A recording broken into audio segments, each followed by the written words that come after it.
প্রিয় শিক্ষার্থীবৃন্দ, আসসালামু আলাইকুম। আমি A K M. Habibullah, engineering university girls school and কলেজের শিক্ষক। আমি প্রতিষ্ঠানের ইউটিউব চ্যানেলের অনলাইন ক্লাসে দৃষ্টি দেওয়ার জন্য পঞ্চম শ্রেণীর সকল শিক্ষার্থীদের আহ্বান জানাচ্ছি। আমি আজ পঞ্চম শ্রেণীর প্রাথমিক বিজ্ঞান বইয়ের ত্রয়োদশ অধ্যায় নিয়ে আলোচনা করব। এই অধ্যায়ের টপিক হচ্ছে প্রাকৃতিক সম্পদ।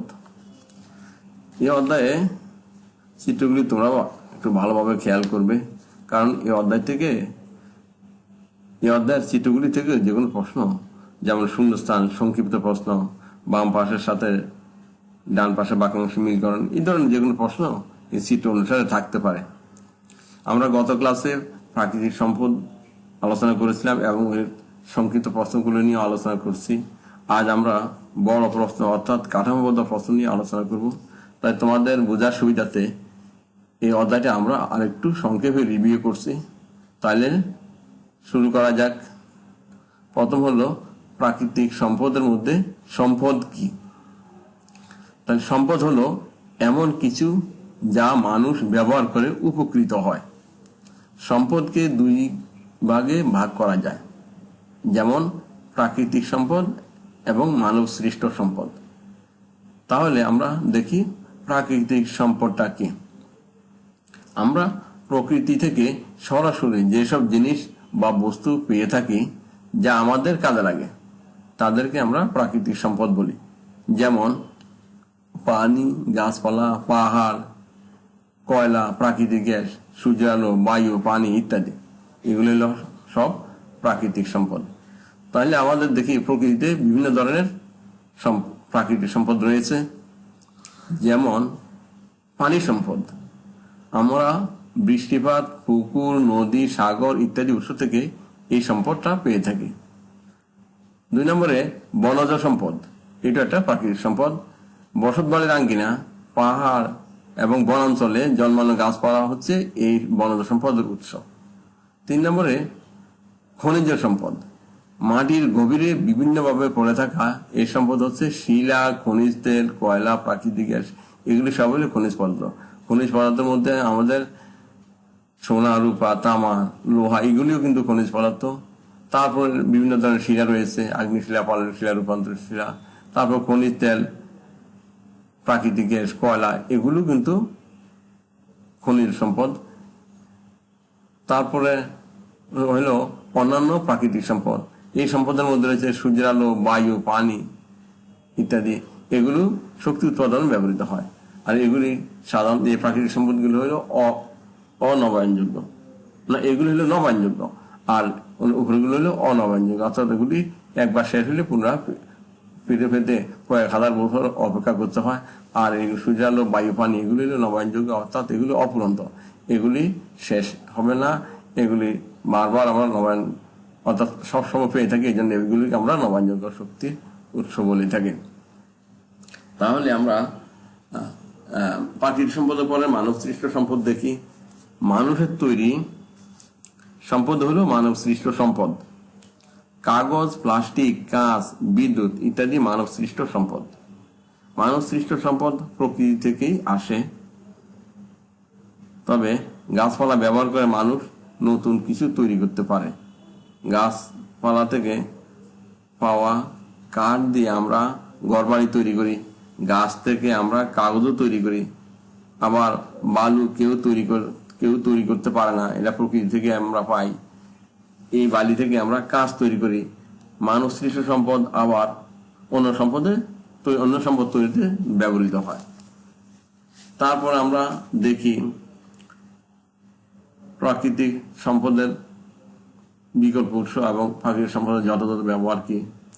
তো প্রাকৃতিক সম্পদের মধ্যে রয়েছে, প্রাকৃতিক সম্পদের বিকল্প উৎস হলো তেল, গ্যাস, কয়লা ইত্যাদি অনবায়নযোগ্য সম্পদ, অর্থাৎ এগুলিকে সাধারণত নবায়ন করা যায় না। এই সম্পদ একবার নিঃশেষ হয়ে গেলে হাজার হাজার বছর পরও ফিরে পাওয়া সম্ভব নয়। অন্যদিকে নবায়নযোগ্য সম্পদ বারবার ব্যবহার করা যায়। এই কারণে নবায়নযোগ্য সম্পদকে আমরা অনবায়নযোগ্য সম্পদের বিকল্প হিসাবে ব্যবহার করি। নবায়নযোগ্য সম্পদ হিসাবে আমরা সূর্যের আলো, বায়ু প্রবাহ, পানির স্রোত ব্যবহার করতে পারি। সূর্যের আলো খুবই গুরুত্বপূর্ণ এবং অপুরন্ত শক্তির উৎস। সৌর প্যানেলে সূর্যের আলো ব্যবহার করে আমরা সূর্য থেকে বিদ্যুৎ শক্তি পাই। বায়ু প্রবাহ শক্তির আরেকটা বিকল্প উৎস। বায়ু প্রবাহ উইন্ডমিলের পাখা ঘুরিয়ে আমরা বিদ্যুৎ শক্তি উৎপাদন করি। তারপরে আমরা দেখি প্রাকৃতিক সম্পদের যথাযথ ব্যবহারটা কিভাবে করা যায়। প্রাকৃতিক সম্পদ সংরক্ষণের জন্য এর যথাযথ ব্যবহার খুবই গুরুত্বপূর্ণ।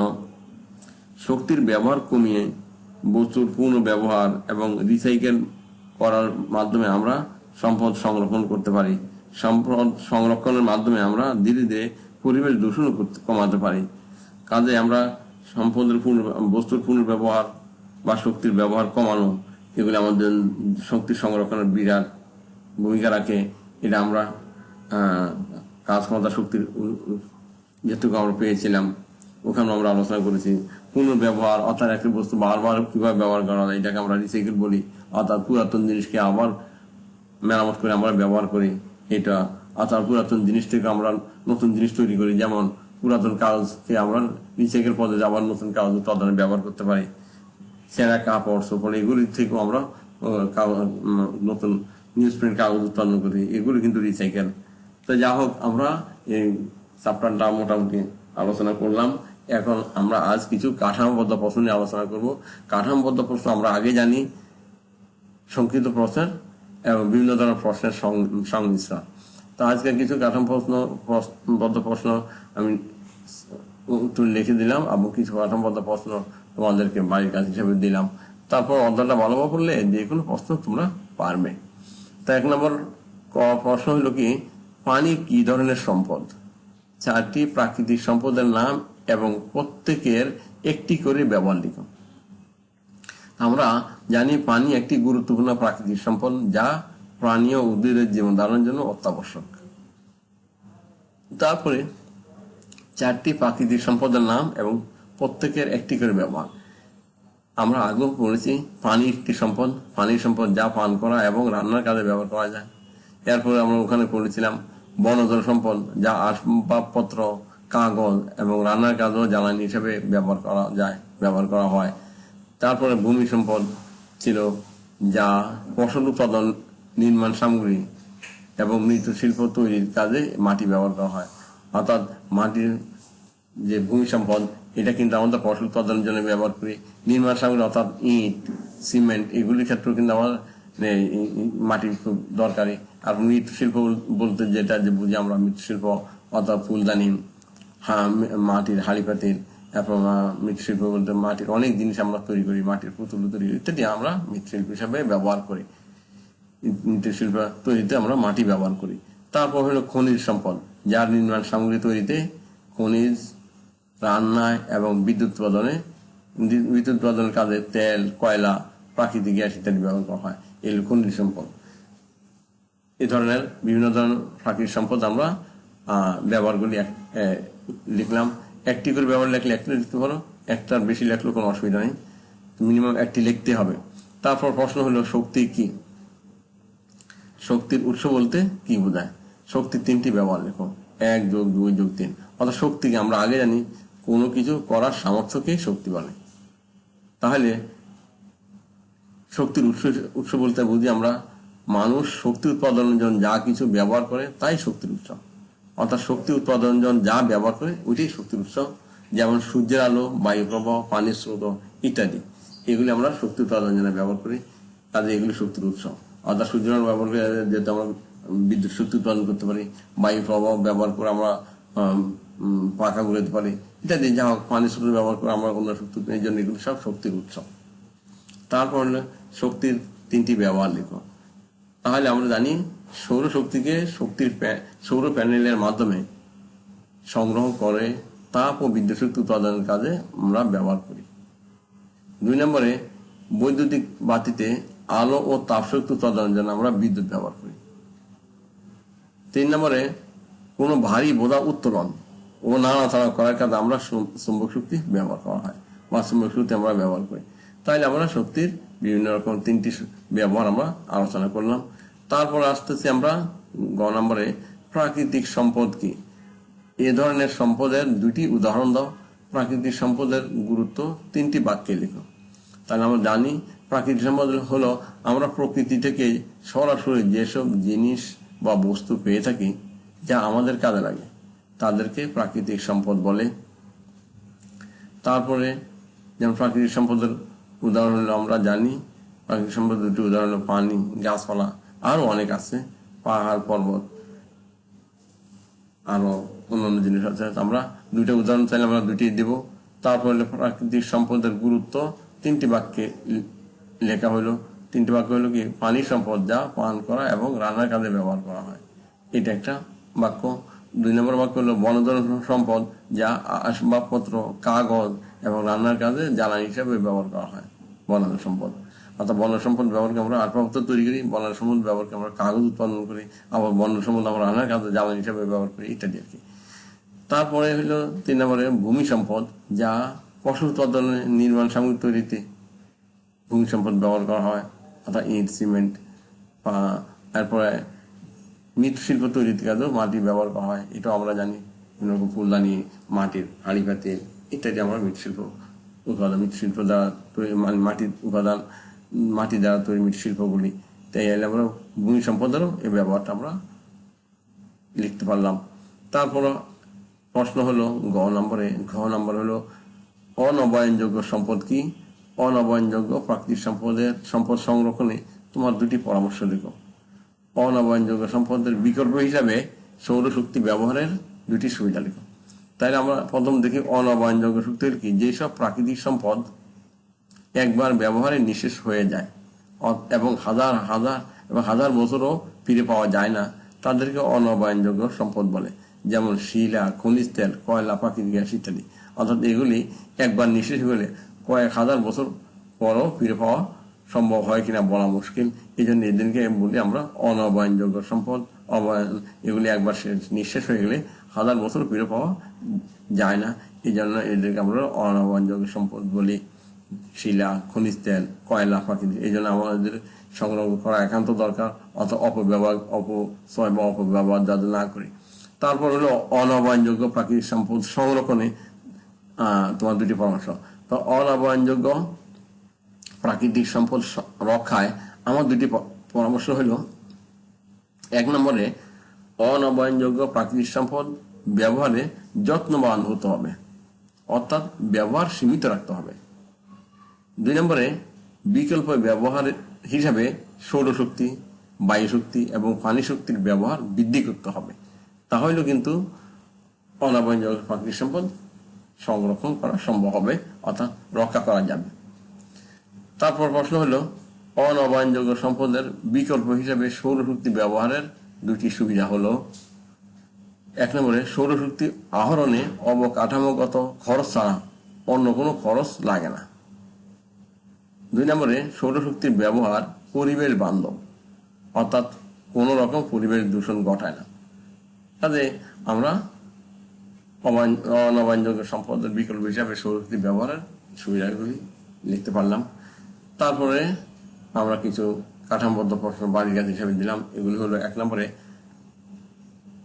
ক, প্রাকৃতিক সম্পদ এবং মানব সৃষ্ট সম্পদের 2টি পার্থক্য লিখো। প্রাকৃতিক সম্পদ হিসেবে বালির 2টি ব্যবহার লিখো। বালির আমরা অনেক ব্যবহার লিখি, বালির দ্বারা আমরা কাজ তৈরি করি, বালির দ্বারা আমরা দালান কোঠা তৈরি করি। আর প্রাকৃতিক সম্পদ মানুষ সম্পদের সংজ্ঞা দিবে, 2টা পার্থক্য লিখব। অর্থাৎ প্রাকৃতিক সম্পদ মানসিক সম্পদের উপর নির্ভর করে না, আর মানুষ সৃষ্ট সম্পদ প্রাকৃতিক সম্পদের উপর নির্ভর করে। অর্থাৎ প্রাকৃতিক সম্পদ ছাড়া মানুষ সৃষ্ট সম্পদ তৈরি করা যায় না, এইভাবে আর কি। যা হোক, খ নম্বর প্রশ্ন হলো 3টি নবায়নযোগ্য সম্পদের নাম লিখো। নবায়নযোগ্য সম্পদ আমরা একটু আগে আলোচনা করেছি, 3টি: সৌর শক্তি, বায়ু প্রবাহ, পানি। এগুলি কিন্তু নবায়নযোগ্য সম্পদ। তারপরে তুমি যেভাবে প্রাকৃতিক সম্পদ সংরক্ষণ করতে পারো তার 3টি উপায় লিখো।